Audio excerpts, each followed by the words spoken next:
Bismillahirrahmanirrahim. Assalamualaikum warahmatullahi wabarakatuh. Alhamdulillahi rabbil alamin.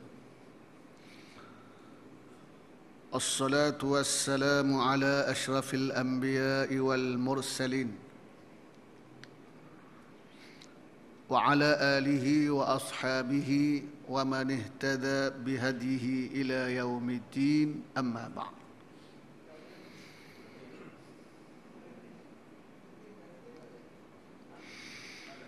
Apa wenggeh sikit malam ni. Bang kali am mari Bukit Jalil kali.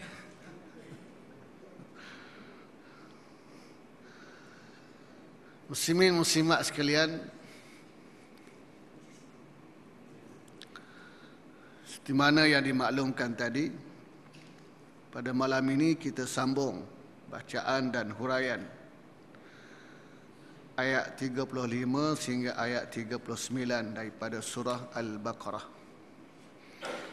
Seperti mana biasa, sebelum kita memahami dan menghuraikan ayat-ayat yang berkenaan, terlebih dahulu kita baca sama-sama. Mudah-mudahan menambahkan lagi keberkatan majlis kita pada malam ini, insya-Allah. A'udzu billahi minasy syaithanir rajim.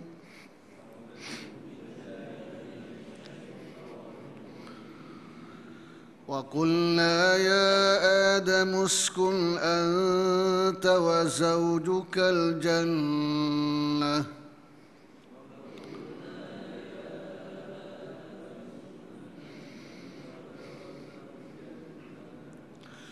وَكُلَا مِنْهَا رَغَدًا حَيْثُ شِئْتُمَا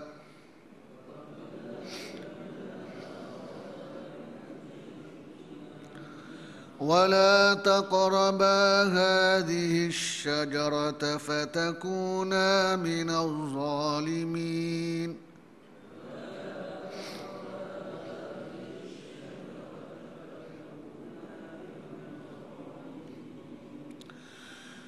فأزلهما الشيطان عنها فأخرجهما مما كانا فيه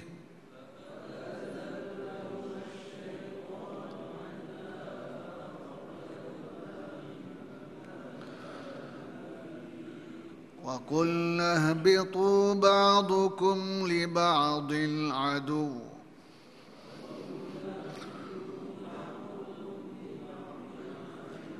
وَلَكُمْ فِي الْأَرْضِ مُسْتَقَرٌّ وَمَتَاعٌ إِلَى حِينٍ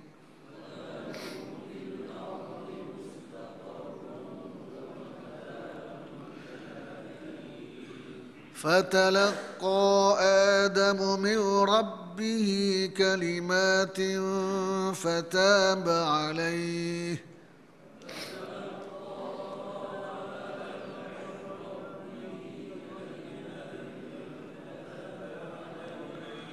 إِنَّهُ هُوَ التَّوَّابُ الرَّحِيمُ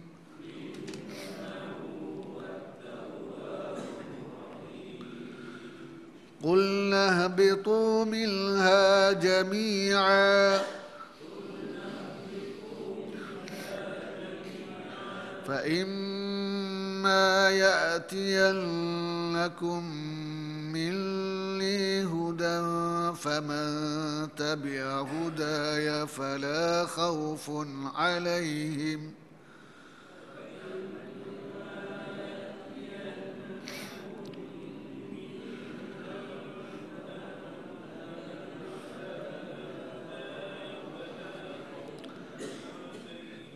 فَمَنْ تَبِعَ هُدَايَ فَلَا خَوْفٌ عَلَيْهِمْ وَلَا هُمْ يَحْزَنُونَ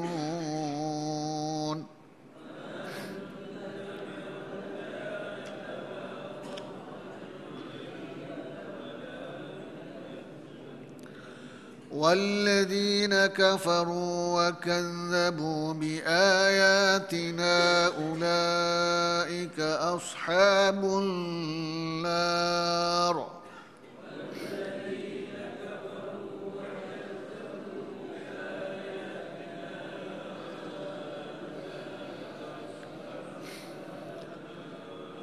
أولئك أصحاب النار هم فيها خالدون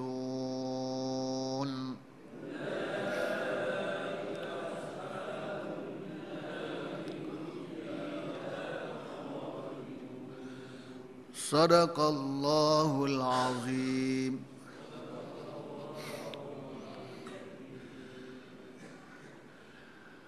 Muslimin muslimat yang dirahmati Allah sekalian. Ayat-ayat yang kita baca tadi masih berkenaan dengan kisah Nabi Adam alaihissalam.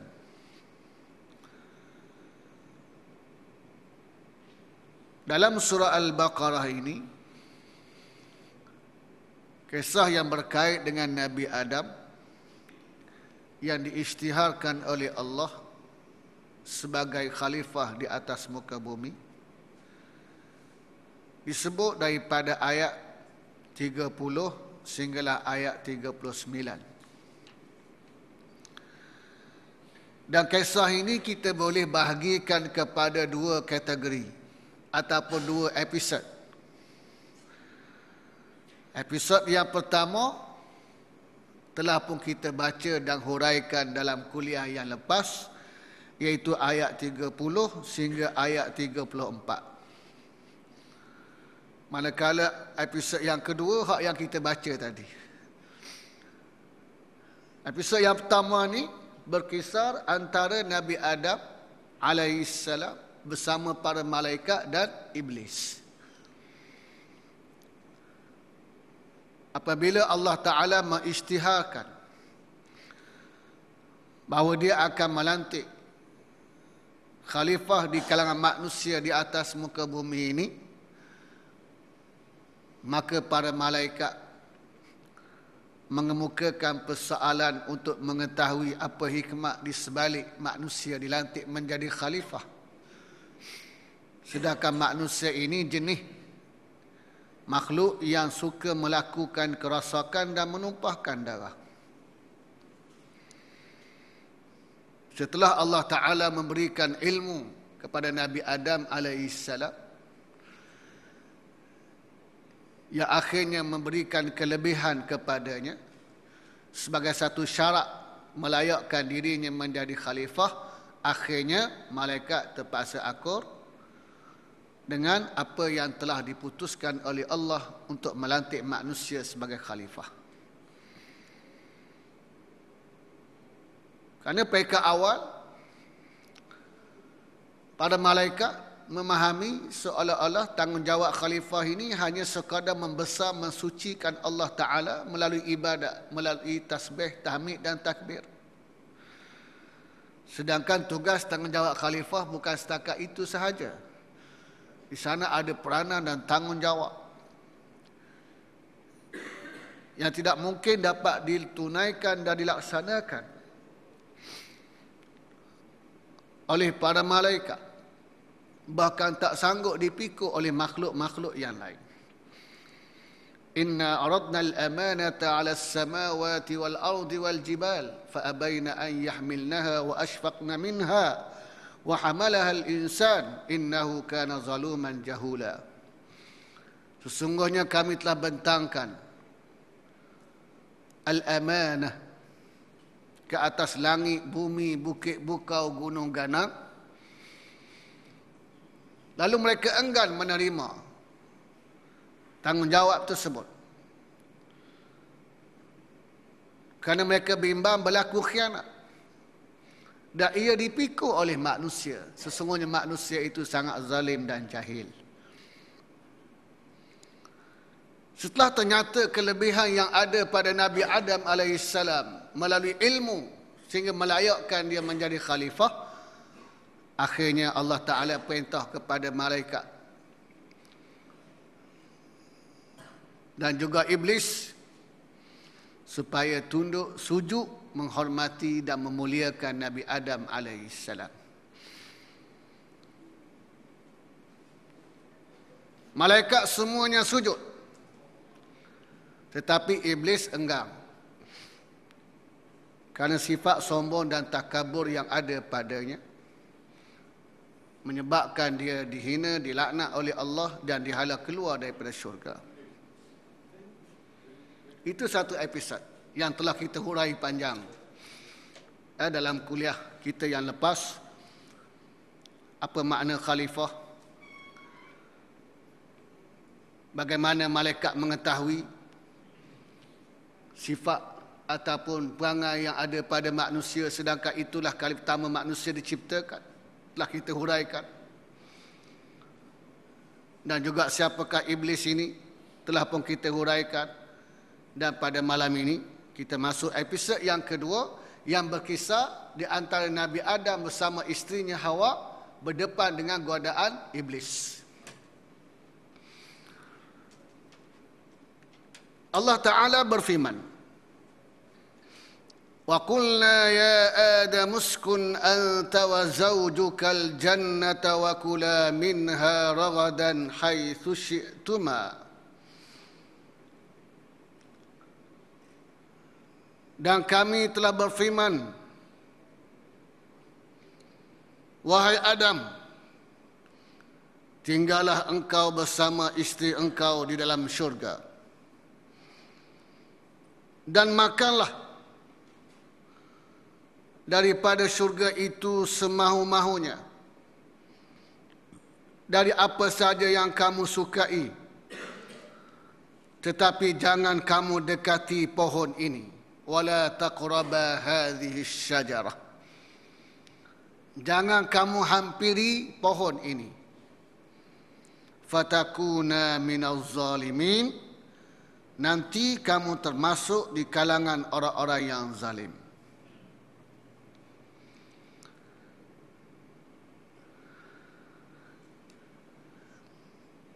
Sebelum daripada ini,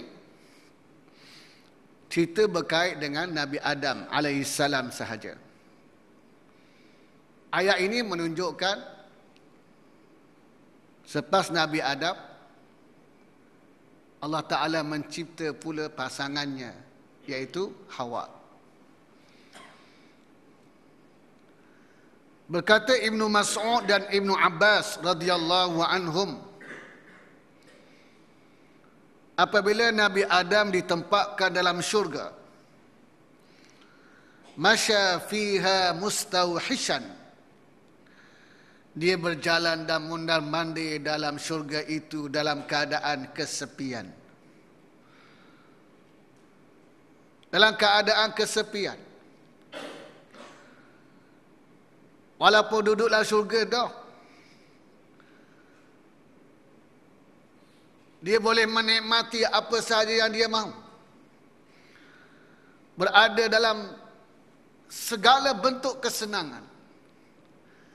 Tetapi masih kesepian kerana tidak ada pasangan yang menemani. Itu pentingnya pasangan. Itu fitrah manusia.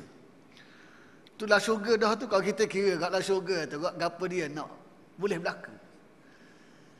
Tapi masih rasa kekurangan, tak cukup, tak puas. Masih kesepian.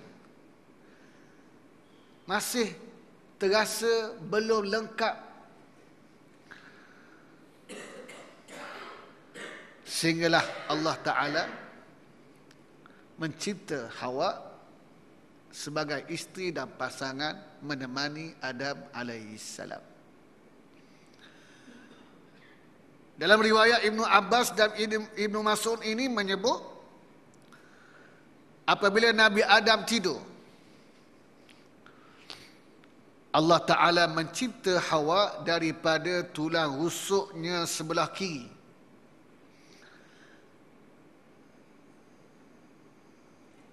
Dan apabila Nabi Adam bangkit daripada tidurnya, tiba-tiba dia mendapati Hawa berdiri di sebelahnya.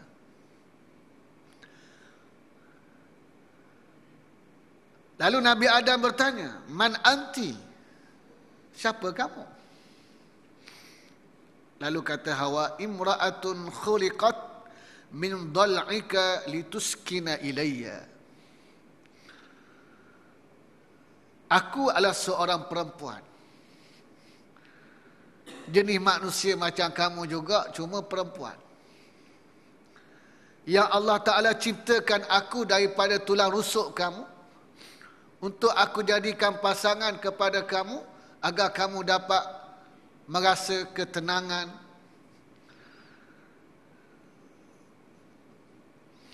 dan kamu boleh dapat bermanja bersama dengan aku. Kata Hawa. Masa itu tak ada nama lagi. Setengah riwayat menyebut Nabi Adam menamakan isterinya itu dengan Hawa. Hawa dengan makna yang dirindui. Pasal sebelum daripada itu memang dia rindu sangat. Tetapi tak tahu apa yang dirindui. Terasa kesepian. Bila Allah Ta'ala cipta Hawa, maka terisi kekosongan yang dirasai dalam jiwanya itu. Maka sebab itu dinamakan isterinya itu, pasangannya itu dengan Hawa. Jadi Allah Ta'ala mencipta Hawa untuk Nabi Adam dapat merasa ketenangan jiwanya, dapat bermanja-manja dan boleh berkongsi apa jua perkara yang berkait dalam kehidupan. Inilah yang disebut oleh Allah Subhanahu wa taala dalam surah Ar-Rum ayat 21. Wa min ayatihi an khalaqa lakum min anfusikum azwajan litaskunu ilaiha wa ja'ala bainakum mawaddatan wa rahmah inna fi dzalika laayatin liqaumin yatafakkarun. Dan di antara tanda-tanda kebesaran Allah Ta'ala itu ialah Allah mencipta bagi kamu daripada diri kamu pasangan-pasangan. Allah mencipta daripada kamu, Allah mencipta untuk kamu daripada diri kamu. Iaitulah mencipta Hawa daripada Nabi Adam alaihissalam, supaya kamu dapat merasa tenang jiwa kamu, dan apa yang berlaku itu menandakan ataupun menjadi tanda-tanda kebesaran dan juga tanda-tanda kekuasaan Allah bagi mereka yang berfikir. Dan sememangnya penciptaan manusia ini menjadi tanda kebesaran dan kekuasaan Allah Ta'ala. Allah Ta'ala mencipta Adam tanpa ada lelaki dan perempuan. Allah Ta'ala Maha Berkuasa mencipta manusia dengan ada lelaki tanpa ada perempuan, iaitu Hawa. Allah Ta'ala juga Maha Berkuasa mencipta manusia dengan ada perempuan tanpa ada lelaki, iaitu Nabi Isa alaihissalam. Dan Allah Ta'ala Maha Berkuasa mencipta manusia dengan adanya lelaki dan perempuan, melalui hubungan lelaki dan perempuan. Allah Ta'ala mencipta manusia. Dan Allah Ta'ala juga Maha Berkuasa untuk tidak mencipta walaupun berlaku hubungan lelaki dan perempuan. Walaupun faktor-faktor ataupun asbab zahiriyah, sebab-sebab yang zahir itu berlaku, wujud, iaitu hubungan laki perempuan, tapi tak semestinya dia dapat melahirkan zuriat. Ya. Jadi Allah Ta'ala maha berkuasa untuk mewujudkan atau mencipta manusia dengan sebab ada hubungan. Dia juga maha berkuasa untuk tidak menjadikan, walaupun wujud hubungan.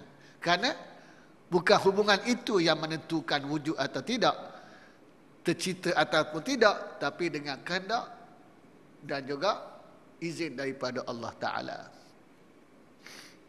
Ya. Tengok Nabi Zakaria alaihissalam. Apabila diberi berita gembira kepadanya, akan mendapat zuriat Nabi Yahya. Ya, akan dapat anak.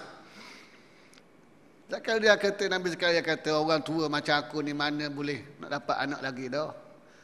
Orang tua uban macam aku ni. Isteri pula akimah, mandul. Ya. Allah Ta'ala dia maha berkuasa.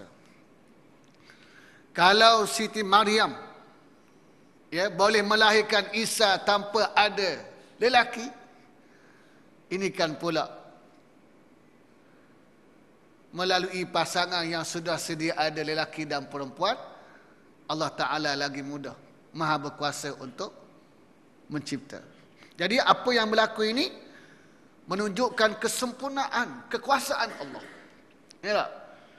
Ya, mencipta manusia tanpa ada lelaki dan perempuan, iaitu Nabi Adam.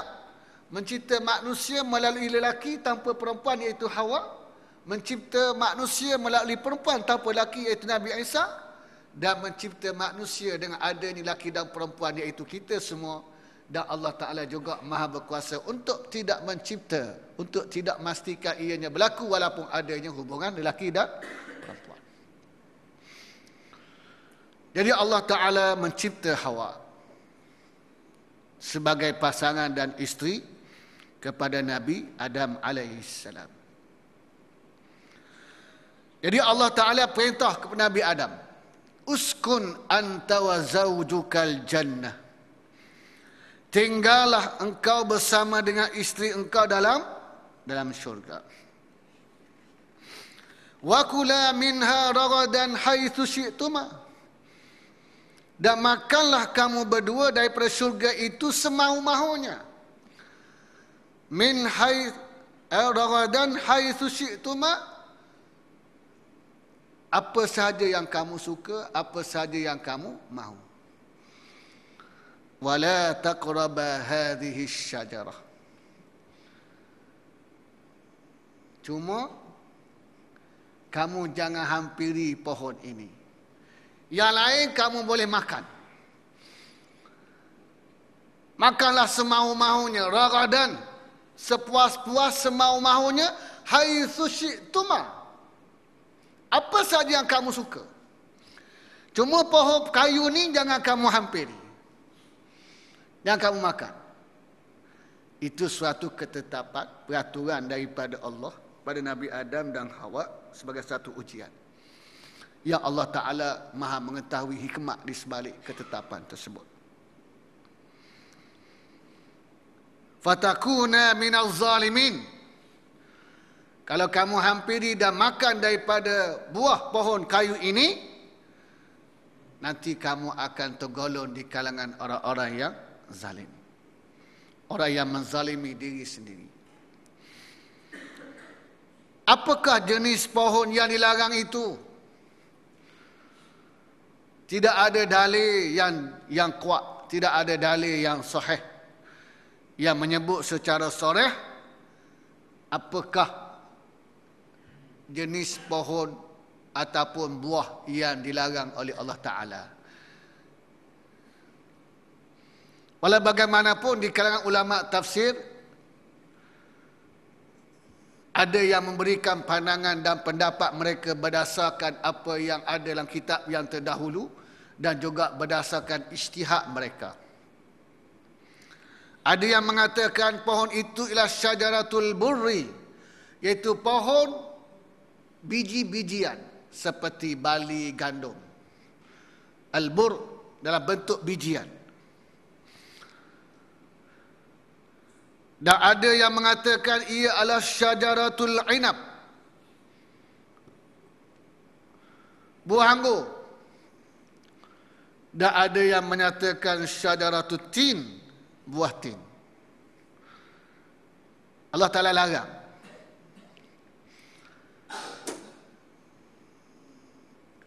Jadi tidak ada dalil yang jelas, yang kuat, yang menyebut jenis pohon kayu yang dilarang itu, sebagaimana disebut oleh Ibnu Atiyah, walaysa fi syai'in min hadha at-ta'yin ma ya'duduhu khabarun. Tidak ada satu hadis, tidak ada satu riwayat yang kuat yang menyebut jenis pohon ataupun buah daripada pohon kayu yang dilarang secara tertentu, tidak ada. Secara khusus tidak ada. Tidak ada dalil yang kuat yang menyokong pendapat-pendapat yang dikemukakan. Wa innamas sawabu an yu'taqada anna Allah Ta'ala naha Adam an syajaratin fa khalafa huwa ilaiha wa asa fil akli minha. Yang penting kita beriman. Yang penting kita beriktikad sebagaimana yang Allah Ta'ala beritahu bahawa ada sejenis pohon kayu dalam syurga yang Allah Ta'ala larang daripada Nabi Adam bersama isterinya daripada makan buahnya. Apa jenis buah itu tak penting. Yang penting kita beriktikad dan beriman ada pohon yang Allah Ta'ala larang Nabi Adam dan Hawa memakannya.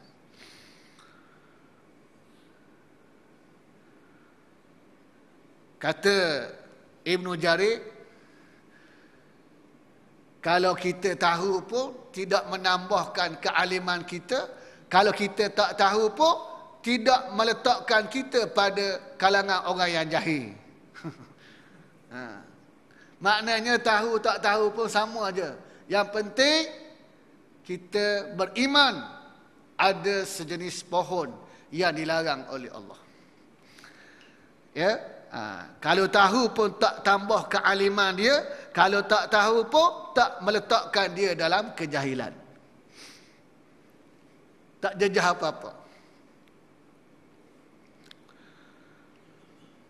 Cuma timbul persoalan.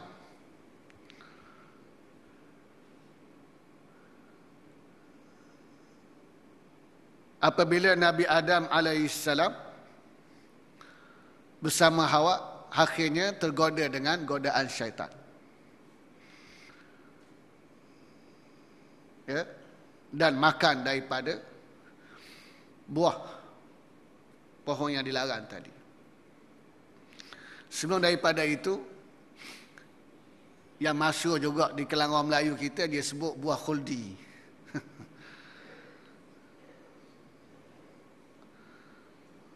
Ya, buah khuldi. Atau nak sedap cerita lagi, ni putih halqum orang lelaki ni, tu buah khuldi tu Nabi Adam telan tapi tak dah masuk dalam perut, lekat tekuk.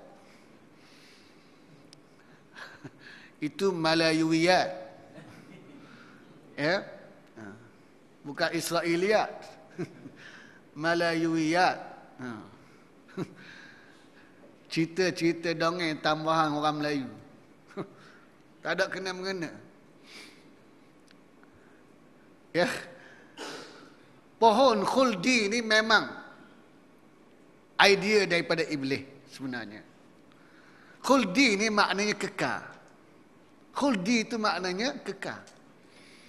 Jadi iblis ni dia cuba goda Nabi Adam dan Hawa dengan berkata, "Wahai Adam, yang Tuhan larang kamu makan buah ni pasal apa? Pasal dia tak mahu kamu kekal dalam syurga. Kalau kamu makan buah ni, kamu akan kekal." Itu yang timbul syajaratul khuldi itu. Pohon yang menjadikan engkau kekal bila memakannya. Boleh ke orang Melayu kita, buah khuldi. Sebagaimana yang Allah sebut dalam surah Taha. Ya, dalam surah Taha ayat 120.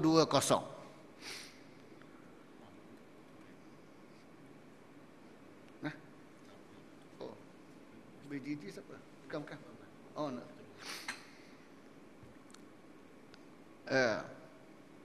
iklan. BGJ 2386 Kelisa tak tutup lampu kereta. BGJ 2386 kereta Kelisa tolong tutup lampu. Nanti bertolak pula kita. Baik. Perkara ini disebut oleh Allah dalam surah Taha ayat 120. Sebagaimana firman Allah, "Fawaswasa ilaihi syaitan qala ya Adam hal adulluka ala syajaratil khuldi wa mulkil la yabla." Surah Taha ayat 120. Lalu syaitan mewaswaskan Adam alaihi salam dengan berkata, "Wahai Adam, hal adulluka ala syajaratil khuldi? Adakah mahu aku tunjukkan kepada kamu sejenis pohon yang kalau kamu makan, kamu akan kekal selamanya dalam syurga? Wa mulkil la yabla, dan kamu tidak akan hilang kekuasaan selama-lamanya." Iaitulah pohon yang Allah Ta'ala larang. Pohon yang Allah Ta'ala larang Nabi Adam Hawa makan daripadanya. Jadi kata Iblis, sebenarnya wahai Adam, Tuhan larang tu pasal dia tak mahu kamu kekal selamanya dalam syurga ni. Kalau kamu makan, kamu kekal. Jadi itu yang timbul khuldi tu, syajaratul khuldi. Syajaratul khuldi.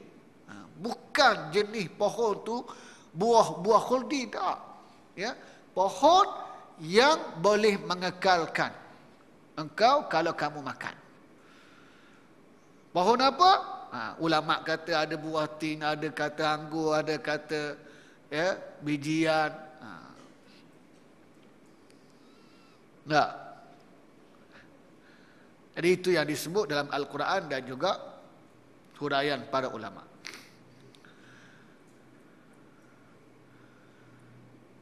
Allah Ta'ala menegaskan, فَأَزَلَّهُمَا الشَّيْطَانُ عَنْهَا فَأَخْرَجَهُمَا مِمَّا كَانَا فِيهِ.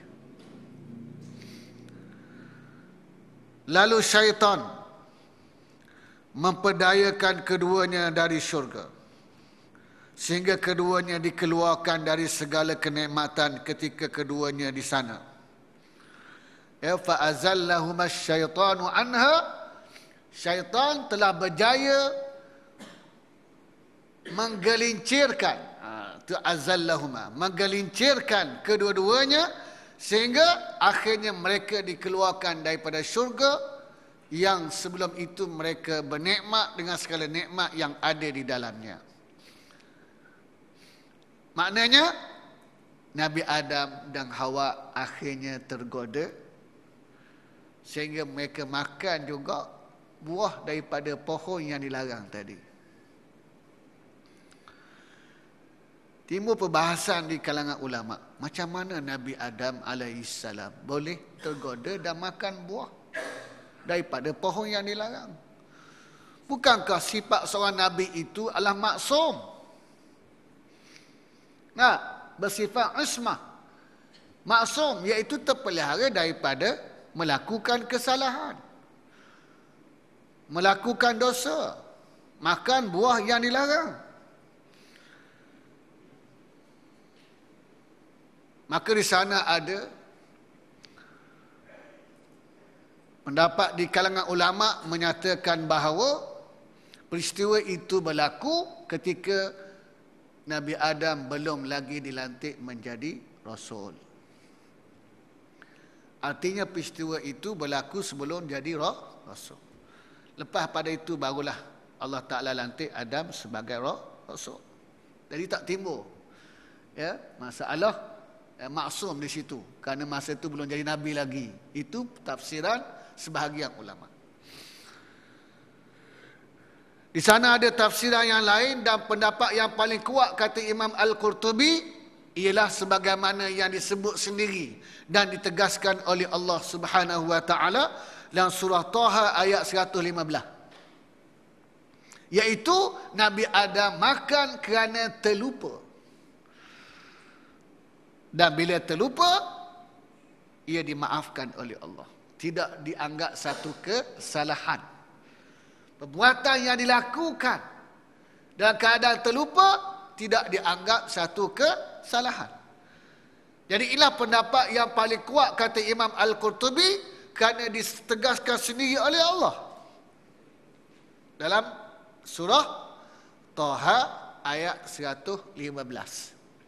Allah berfirman, "Walaqad ahidna ila Adama min qabl fanasiya wa lam najid lahu azma." Sesungguhnya kami telah berjanji kepada Adam sebelum daripada ini, iaitu peraturan yang ditetapkan oleh Allah kepada Nabi Adam bahawa dia tak boleh makan daripada buah pokok berkenaan.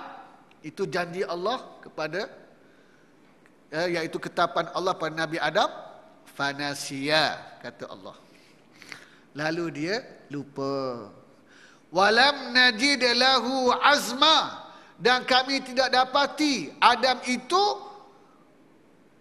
mempunyai keazaman, iaitu memang dia nak makan sungguh tak. Mana azmah, maknanya dia ada keazaman dan dia sungguh nak makan buah tu, tak. Tetapi berlaku kerana dalam keadaan lupa. Maka bila berlaku dalam keadaan lupa, tak dianggap satu kesalahan.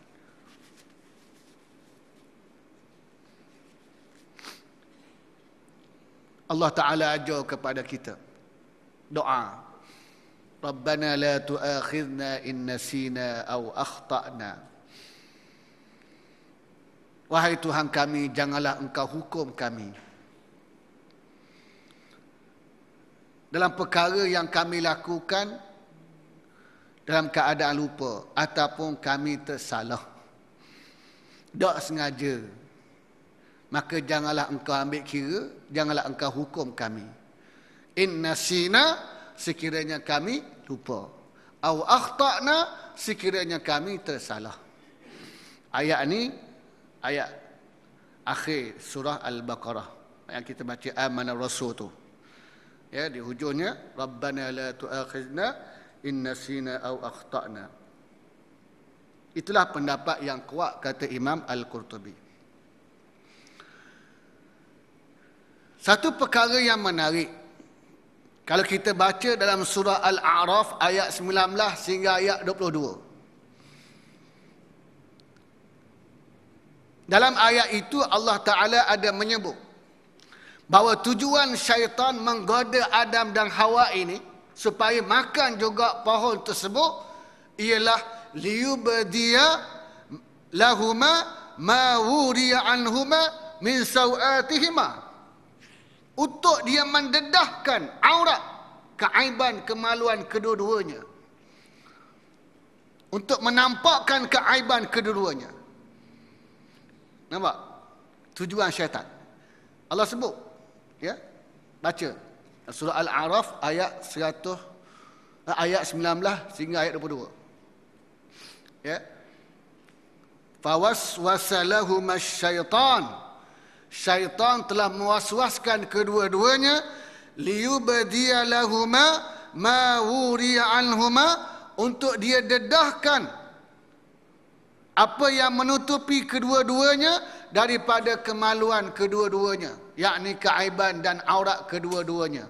Jadi Allah Ta'ala sebut syaitan meragukan Adam dengan tujuan untuk melucukkan pakaian kedua-duanya kalau makan buah tersebut. Dan apa yang berlaku apabila Nabi Adam makan, tiba-tiba terluncuk pakaian kedua-duanya. Ya. Fadallahuma bighurur falamma dhaqa asy-syajarata badat lahuma sawatuhuma wa tafiqa yakhsifani 'alaihima min waraqil jannah. Bila kedua-duanya makan daripada buah pohon yang dilarang itu, tiba-tiba terlucut pakaian mereka dan terdedah aurat mereka. Ya.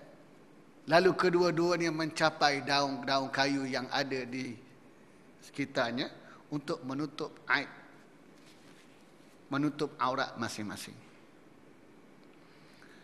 Berhubung dengan peristiwa ini, Syekh Muhammad Ali As-Sabuni disebut dalam tafsirnya Safwatut Tafasir. Dia kata apa? Peristiwa ini menunjukkan bahawa sesiapa sahaja, apa sahaja tindakan, slogan ataupun seruan yang menyeru ke arah pendedahan aurat, ya, kempen supaya tidak tutup aurat, itu semua adalah kempen dan seruan daripada iblis serta kuncu-kuncunya daripada syaitan. Karena itulah yang dipelopori oleh iblis sejak awal, ya, manusia dicipta oleh Allah. Memang itu antara tujuan iblis, ya, yang iblis mahu berlaku, ya, sehingga dia goda juga supaya Nabi Adam makan daripada pohon yang dilarang tadi. Dan orang yang mendedahkan aurat ini, mereka tidak ada tempat dalam syurga. Kurang daripada peristiwa itu, Allah Ta'ala keluarkan Nabi Adam dan Hawa daripada syurga. Fa'azallahuma syaitanu anha fa'akhrajahuma mimma kana fihi.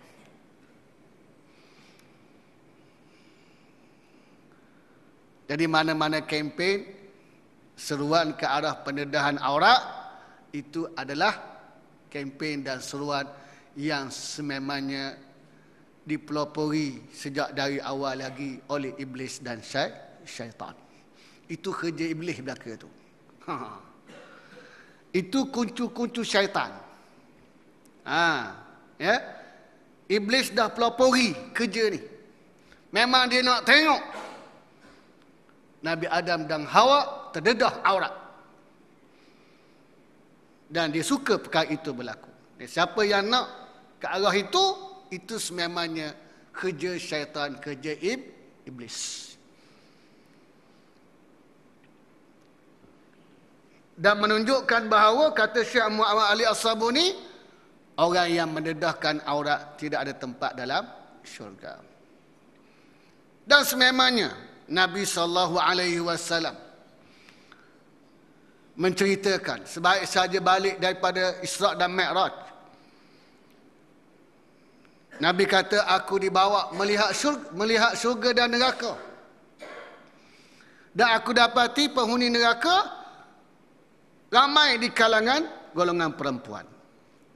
Dan di antara sebab punca mereka dimasukkan ke neraka, banyaknya disebabkan mereka derhaka kepada suami dan mendedahkan aurat. Mendedahkan aurat.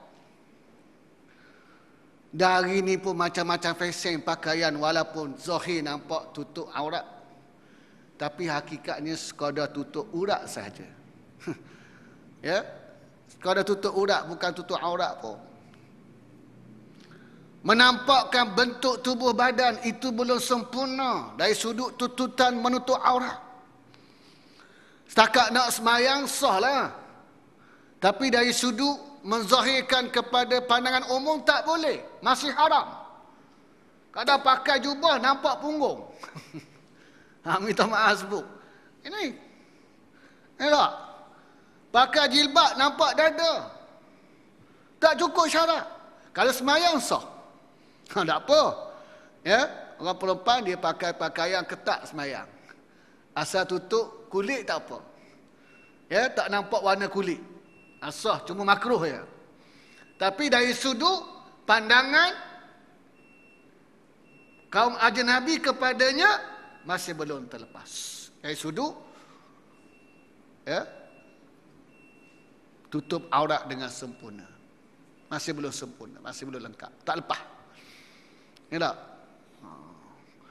pakai jilbab sanggur ni. Ni putarnya lilik. Ya. Yang menarik perhatian, macam-macam pasal, tak cukup.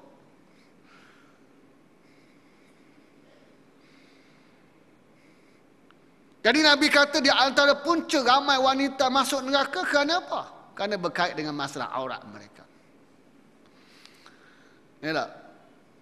Dan memang nak banding dengan orang lelaki, orang perempuan ni lebih kerat keadaan pakaian mereka mendedahkan aurat banding dengan orang lelaki. Kalau pergi pejabat, memang orang lelaki kalau pejabat memang pakaian yang menutup aurat. Tak ada kita jumpa orang lelaki pakai kok tie seluar pendek, tak ada. Ya. Kalau ada itu mungkin 3 suku ke apa. Tapi orang perempuan tak tutup kepala itu sudah dikira pakaian yang lengkap dah untuk pergi ke kerja. Dikira pakaian yang sopan dah. Dengan baju kurungnya, ya, cuma tak pakai jilbab, kira sudah sempurna dah. Jadi kekerapan pendedahan aurat itu banyak berlaku kepada golongan wanita. Dan perintah menutup aurat ini, kalau kita tengok berkait dengan orang lelaki, dia hanya sabit melalui hadis-hadis sahaja. Tetapi yang berkait dengan etika pakaian seorang muslimah, ia sabit dengan ayat Quran, surah An-Nur dan surah Al-Ahzab. Maknanya perkeliling arahan pakaian seorang muslimah itu datangnya sendiri daripada Allah. Ada pun aurat perempuan ni pandangan Rasul je khabar. Soalan gitu lah. Tak? Melalui hadis. Pandangan Rasul je. Kalau dalam bahasa kita hari ni dari sudut pentadbiran, ya, yang berkait dengan aurat perempuan, Allah Ta'ala sendiri sign surat tu. Seolahnya gitu dari segi bahasa pentadbiran kita, dari sudut perkeliling arahan. Maknanya besar benda tu. Yang berkait dengan peraturan aurat orang perempuan ini, dari sudut pakaian dan sempadan aurat dia, Allah sendiri yang jelaskan melalui surah An-Nur dan surah Al-Ahzab. Ada pun orang lelaki melalui hadis. Dan Quran tak ada. Wallahu a'lam, kalau ada saya tak jumpa lagi. Ya. Nak kabarnya bahawa, nak tegaskan bahawa di sana besarnya perkara yang berkait dengan aurat perempuan ini. Kerana orang perempuan ni dia cukup hebat, fitnah dia. Ya tak? Kerana orang perempuan lah Nabi Adam dikeluarkan daripada syurga. Pasal riwayat yang kuat menyebut asalnya Nabi Adam tak tergoda pun. Tapi iblis ni dia masuk ikut Hawa. Orang perempuan dia mudah tergoda. Ya, akhirnya dia pujuk Nabi Adam. Nabi Adam ni orang lelaki bila orang perempuan agak lembek tekak lalu lah. Ya, dia mudah terpengaruh, terpedaya. Ya. Dan kes pembunuhan, penumpahan darah yang pertama yang berlaku dalam sejarah manusia di atas muka bumi juga kerana perempuan. Qabil bunuh Habil, adik dia tu kes kerana perempuan. Ya tak? Bukan kita kata kita salahkan perempuan, tidak. Tapi nak nyatakan bahawa itulah kedudukan keadaan seorang perempuan ni, fitnah dia terlalu hebat. Yang salahnya lelaki itu juga, bukan perempuan itu salah. Sebab itulah Islam cukup jaga orang perempuan ini, dia suruh pakaian dia untuk mengelak daripada fitnah. Sebab itu Allah sendiri yang menyatakan peraturan berpakaian seorang muslimah. Nak mengelak daripada fitnah ni lah. Ya.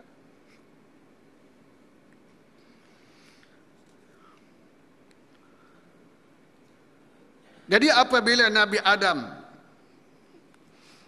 serta Hawa terpedaya dengan godaan syaitan, lalu Allah Ta'ala keluarkan mereka daripada syurga. Wa qulna bitu ba'dukum li ba'din adu. Dan kami berfirman, turunlah kamu daripada syurga itu dan sebahagian kamu adalah musuh kepada sebahagian yang lain. Jadi Allah Ta'ala perintah dan Nabi Adam dan juga Hawa serta Iblis turun semua daripada syurga itu. Dan Allah tegaskan, sebahagian kamu adalah musuh kepada sebahagian yang lain. Iaitu antara manusia dengan syaitan dengan Iblis ini adalah musuh. Itu ingatan awal daripada Allah Ta'ala. Bahawa Iblis atau syaitan ini musuh kamu, wahai Adam, wahai anak cucu Adam. Wahai manusia. Dan kita banyak membaca ayat-ayat yang merupakan peringatan daripada Allah bahawa syaitan ini adalah musuh yang nyata kepada kamu, wahai manusia. Innahu lakum aduwwum mubin. Umpamanya surah Yasin. Kita baca, Alam a'had ilaikum ya bani Adam alla ta'budu syaitan innahu lakum aduwwum mubin. Wa an i'buduni hadza siratum mustaqim. Itu ayat surah Yasin. Allah Ta'ala peringatkan kepada anak-anak Adam, manusia, pasal apa yang kamu pergi sembah syaitan? Yang kamu turut kehendak syaitan itu pasal apa? Bukankah syaitan itu adalah musuh yang nyata kepada kamu? Kamu sepatutnya sembah aku. Dan itulah dia jalan yang lurus. Allah Ta'ala berfirman,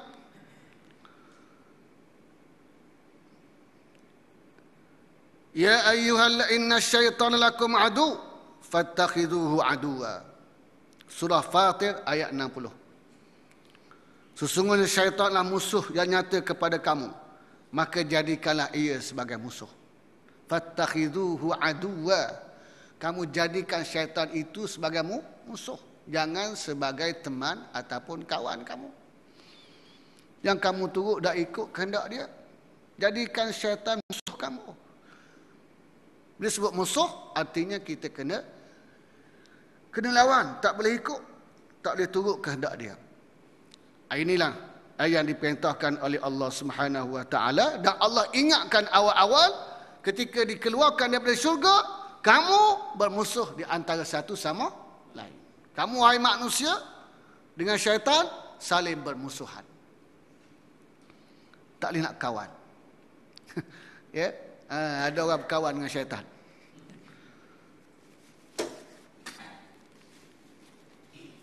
Cuma syaitan ni kita kena ingat, syaitan ni adalah gelaran kepada jenis makhluk yang derhaka kepada Allah.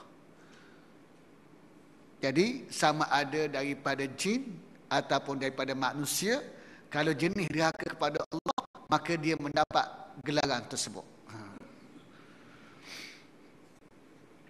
Iaitu syaitan jin dan syaitan manusia. Syaitan ni daripada kalimah syaitana. Syaitana maknanya ba'uda, iaitu jauh. Ya, jauh daripada Allah. Jauh daripada melaksanakan perintah Allah. Ya, jadi jenis makhluk yang jauh daripada perintah Allah, yang selalu derhaka kepada Allah, baik daripada kalangan jin, baik daripada kalangan manusia, itu adalah syaitan. Itu semua kuncu-kuncu iblis. Iblis tak mati, tuan-tuan sekalian. Bukan tak mati, panjang umur. Mati tak mati hari kiamat lagi. Bila berlaku? Di saat berlakunya kiamat, baru dia mati. Adapun syaitan di kalangan jin, dia mati. Syaitan di kalangan manusia pun mati juga. Ya? Dan mereka beranak pinak. Ada syaitan tina, ada syaitan yatak. Ya tak? Cuma umur jin ni dia panjang lagi banding dengan manusia. Tapi dia tetap mati. Berbanding dengan iblis, dia akan terus hidup sehingga hari kiamat. Kerana itu yang dia minta awal-awal daripada Allah Ta'ala. Minta dilanjutkan umurnya sehingga berlakunya kiamat, dan Allah perkenankan permintaannya.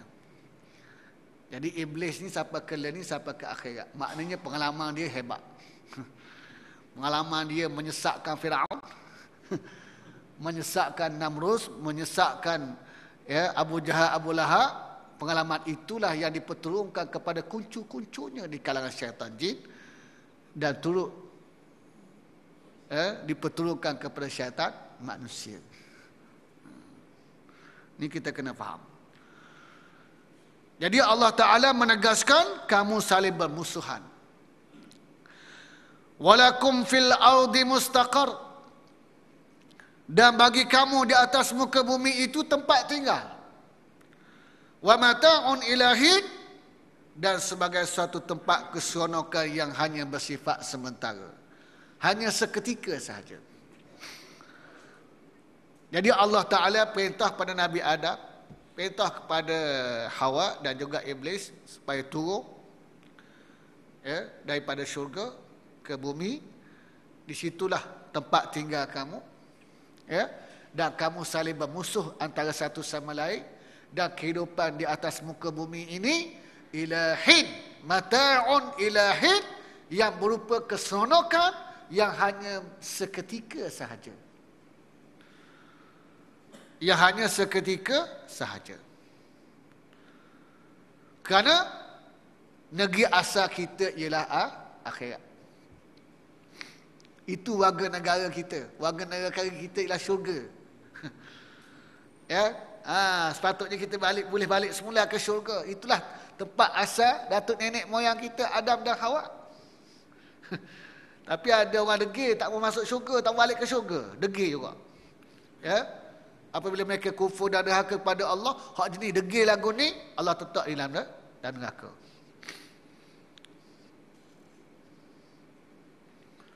Ini peringatan awal daripada Allah Ta'ala. Fatalaqqa Adamu min rabbih kalimatin fataba alaih. Kemudian Nabi Adam menerima beberapa kalimah daripada Tuhannya. Lalu Allah Ta'ala menerima taubatnya. Sesungguhnya dialah Allah yang maha menerima taubat lagi maha penyayang. Apakah yang dimaksudkan dengan kalimah yang diterima oleh Nabi Adam AS? Berkata Ibn Abbas, Al-Hasan, Sa'id bin Jubair, Ad-Dhahak, Mujahid, kalimah yang dimaksudkan itu ialah Rabbana zalamna anfusana wa illam taghfir lana wa tarhamna lanakunanna minal khasirin. Doa yang biasa kita baca itu adalah doa Nabi Adam alaihissalam yang diajar oleh Allah Ta'ala. Apabila melakukan kesalahan, maka itulah doanya untuk kita minta ampun kepada Allah Subhanahu wa Ta'ala. Rabbana zalamna anfusana. Wahai Tuhan kami, kami telah menzalimi diri kami. Wa illam taghfir lana wa tarhamna. Sekiranya engkau tidak ampun dosa kami dan merahmati kami, lanakunanna minal khasirin. Nescaya kami tergolong di kalangan orang-orang yang rugi. Itu yang dimaksudkan dengan kalimat yang diterima oleh Nabi Adam daripada Allah Subhanahu wa Ta'ala. Sebahagian di kalangan ulama salaf pernah ditanya, apakah ungkapan yang terbaik yang perlu diucapkan oleh seseorang yang melakukan dosa, yang ingin bertaubat kepada Allah? Lalu kata sebahagian ulama salaf ini, hendaklah dia mengucapkan kalimah sebagaimana yang diucapkan oleh kedua-dua ibu bapanya, iaitu Adam dan Hawa. Iaitulah Rabbana zalamna anfusana wa illam taghfir lana wa tarhamna lakunanna minal khasirin.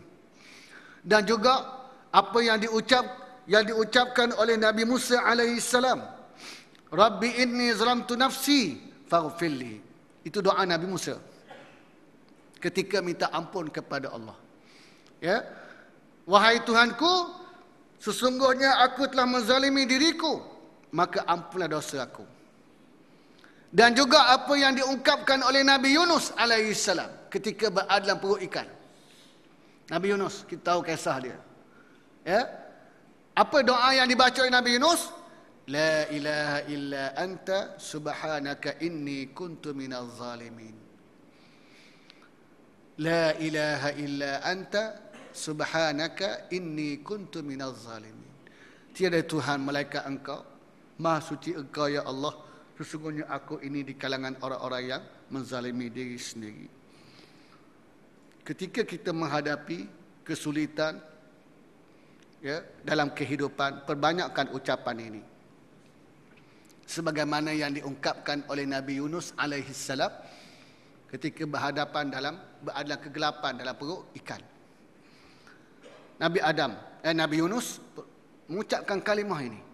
Ya, la ilaha illa anta subhanaka inni kuntu minaz zalimin. Insya-Allah kalau kita perbanyakkan ucapan seumpama ucapan Nabi Yunus ini, Allah Ta'ala akan permudahkan segala urusan kehidupan kita dan Allah Ta'ala tunjuk jalan keluar menghadapi sebarang masalah yang kita lalui dalam kehidupan kita.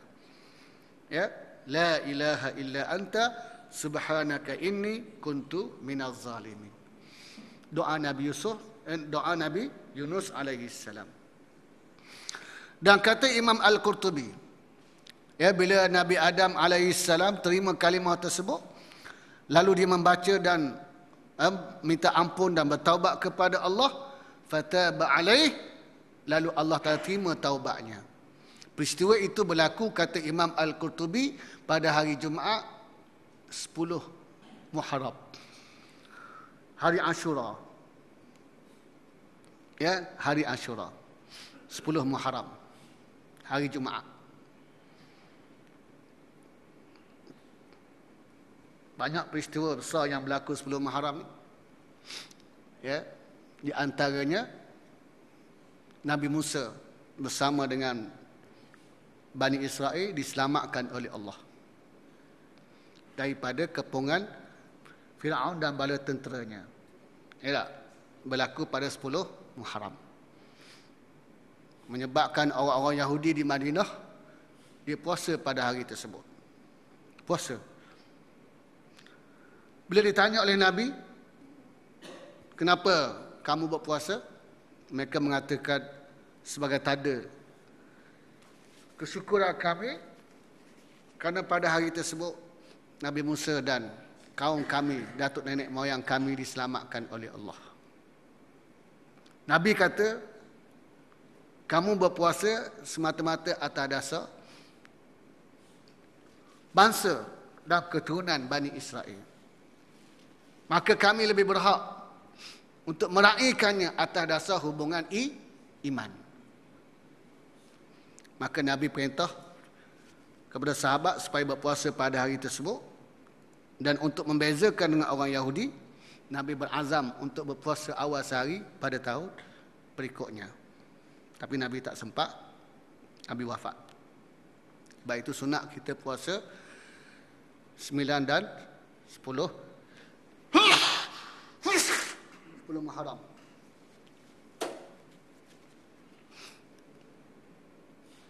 Jadi peristiwa Nabi Adam bertaubat dan diterima oleh Allah Ta'ala ini berlaku pada hari Ashura pada hari Jumaat. Hari Jumaat ni disebut dalam satu hadis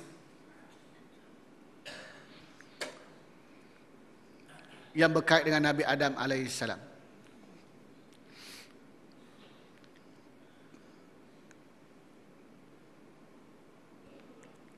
Minta maaf tuan, Ezra tak baik sikit. Berhubung dengan hari Jumaat ini, Nabi ada sebut dalam satu hadis, khairu yaumin tala'at fihi syamsu yaumul jum'ah fihi khuliqa Adam wa fihi udkhilal jannah wa fihi ukhrija minha. Sebaik-baik hari yang terbit padanya matahari ialah hari Jumaat. Pada hari Jumaat lah Nabi Adam diciptakan oleh Allah. Pada hari Jumaat juga Nabi Adam dimasukkan ke syurga. Dan pada hari Jumaat Nabi Adam dikeluarkan daripada syurga. Dan pada hari Jumaat taubat Nabi Adam diterima oleh Allah. Dan pada hari Jumaat juga Nabi Adam diwafatkan dan tidak akan berlaku kiamat melainkan pada hari Jumaat. Ini hari Jumaat. Sayyidu ayyam, penghulu bagi hari-hari.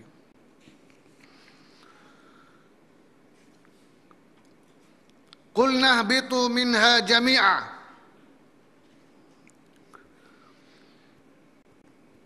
Dan kami berfirman, keluarlah kamu daripada syurga itu semuanya. Allah Ta'ala ulangi sekali lagi. Ya, sebagai ulama kata itu adalah takkid untuk menguatkan perintah supaya Nabi Adam ke bumi, keluar daripada syurga dan turun ke bumi. Ihbitu minha. Turunlah kamu daripada syurga itu. Takkid. Allah ulang lagi perintah tersebut. Ada ulama mengatakan ihbitu dua itu kan ba'dukum li ba'din adu. Sudah ada perintah sebelum itu turun daripada syurga. Lepas tu Allah firman lagi, qul nahbitu minha jami'a. Jadi ada ulama mengatakan itu bukan takkid, bukan menguatkan perintah yang pertama. Kerana ihbitu yang kedua itu dia mempunyai kaitan yang lain. Pertama, Allah Ta'ala suruh keluar. Kemudian Allah ingatkan bahawa kamu saling bermusuhan antara satu sama lain. Ihbitu yang kedua, Allah Ta'ala ingatkan pula bahawa di sana nanti Allah Ta'ala akan turunkan petunjuk melalui Rasul dan kitab-kitab yang diturunkan. Jadi ihbitu yang kedua itu dia ada kaitan dengan mesej yang lain. Ya, ihbitu yang pertama diiringi dengan mesej bahawa kamu saling bermusuhan. Ihbitu yang kedua diiringi sepada itu dengan mesej daripada Allah bahawa nanti Allah Ta'ala akan turunkan petunjuk melalui Rasul dan kitab yang diturunkan. Faman tabi'a hudaya khawfun alaihim walahum yahzanun. Maka siapa yang ikut petunjuk aku, dia tidak akan lagi rasa takut dan bersedih atau berduka cita. Dan Imam Fakhruddin Ar-Razi dia menyebut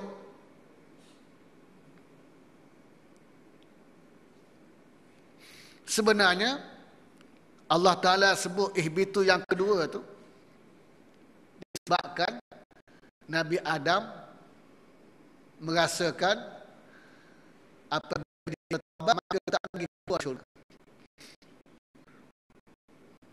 Al-Razi. Kenapa? Tarik juga apa yang dikemukakan oleh Imam Fakhruddin Ar-Razi ni. Dia kata apa? Bila Allah Ta'ala perintah kepada Nabi Adam, ihbitu wa qulna ihbitu apa ni?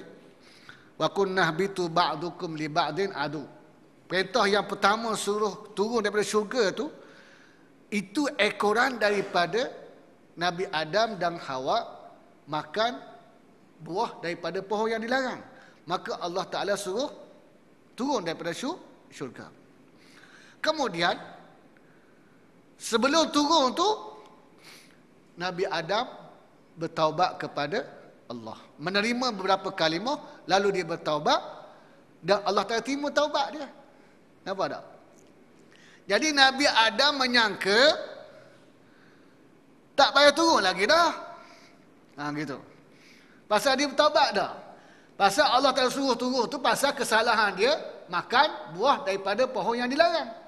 Sekarang dia sudah bertaubat. Allah Ta'ala terima taubatnya. Jadi terbatallah perintah supaya turun tadi. Pasal dia bertaubat dah. Nampak tak? Dah Allah Ta'ala terima taubat dia.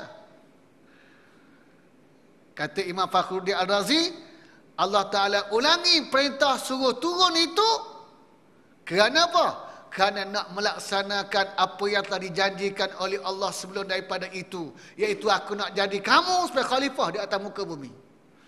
Jadi perintah keluar daripada syurga, kata Imam Fakhruddin Ar-Razi, bukan lagi kerana kesalahan Adam makan buah tersebut, tetapi kerana Allah Ta'ala nak melaksanakan apa yang telah dijanjikan awal dahulu, iaitu nak jadikan Adam sebagai khalifah di atas muka bumi. Sekarang, wahai Adam, keluarlah kamu daripada syurga dan turun ke bumi untuk aku lantik kamu sebagai khalifah. Dan kata Imam Fakhruddin Ar-Razi, inilah pendapat yang lebih kuat pada pandangan Imam Fakhruddin Ar-Razi. Jadi ihbitu yang pertama itu perintah ekoran daripada kesalahan Nabi Adam. Dan cerita itu sudah tamat apabila Nabi Adam bertaubat dan Allah terima taubatnya. Kemudian datang perintah yang kedua. Wa kunnah bitu minha jami'a. Perintah suruh turun dari syurga itu kerana nak melaksanakan apa yang telah dijanjikan oleh Allah, iaitu melantik Adam sebagai khalifah. Itu ihbitu yang kedua. Kata Imam Fakhruddin Ar-Razi. Fa imma ya'tiyannakum minni huda. Maka jika datang kepada kamu petunjuk daripada aku, faman tabi'a hudaya fala khaufun 'alaihim wala hum yahzanun. Siapa yang ikut petunjuk aku, yakni ikut Rasul, beriman dengan kitab yang diturunkan, maka tidak lagi ada rasa takut dan rasa bimbang, rasa berduka cita. Ya, orang ini akan selamat dunia dan akhirat. Walladzina kafaru wa kadzabu biayatina. Ini Allah ingat awal-awal lagi. Dan orang-orang yang kufur, yang mendustai akan ayat-ayat kami, faulaika ashabun nari hum fiha khalidun. Ulaika ashabun nari hum fiha khalidun. Mereka akan masuk menjadi penghuni neraka dan mereka kekal selamanya di dalam neraka tersebut. Jadi Allah Ta'ala peringat awal-awal lagi. Ya, kamu nanti turun ke bumi, aku akan berikan petunjuk, iaitu melalui putusan Rasul dan kitab-kitab yang diturunkan. Ingat, siapa yang ikut Rasul, yang ikut kitab yang aku turunkan, melalui Rasul-Rasul yang diturunkan itu, siapa yang ikut, dia akan selamat. Dia tidak akan rasa takut dan tidak akan rasa bersedih lagi, berduka cita. Dia akan rasa bahagia dan gembira. Adapun orang yang kufur, yang derhaka pada ayat-ayat kami, maka tempatnya adalah neraka dan mereka kekal selamanya dalam neraka tersebut. Wal-'iyadzu billahi min dzalik. Muslimin muslimat sekalian, itulah di antara apa yang disebutkan oleh Allah melalui ayat-ayat ini. Mudah-mudahan memberikan pengajaran dan peringatan kepada kita, ya, apa yang dilalui oleh Nabi Adam alaihissalam merupakan sebagai satu pengajaran dan panduan kepada kita menjadi kehidupan di atas muka bumi ini. Dia tak habis cerita setakat itu sahaja, ya, tapi sebagai pedoman dan panduan. Wallahu alam. Aqulu qawli hadza wa astaghfirullah li wa lakum wa li sa'ilil muslimina wal muslimat innahu wal ghafurur rahim. Bismillahirrahmanirrahim. Alhamdulillahi rabbil alamin wassalatu wassalamu ala asyrafil anbiya'i wal mursalin wa ala alihi wa sahbihi ajma'in. Allahumma faqihna fid din wa 'allimna at-ta'wil wa hdina siratal mustaqim. Allahumma anfa'na ma 'allamtana wa 'allimna ma yanfa'una wa zidna ilma wa warzuqna fahma. Wa sallallahu ala sayyidina Muhammadin wa ala alihi wa sahbihi ajma'in walhamdulillahi rabbil alamin.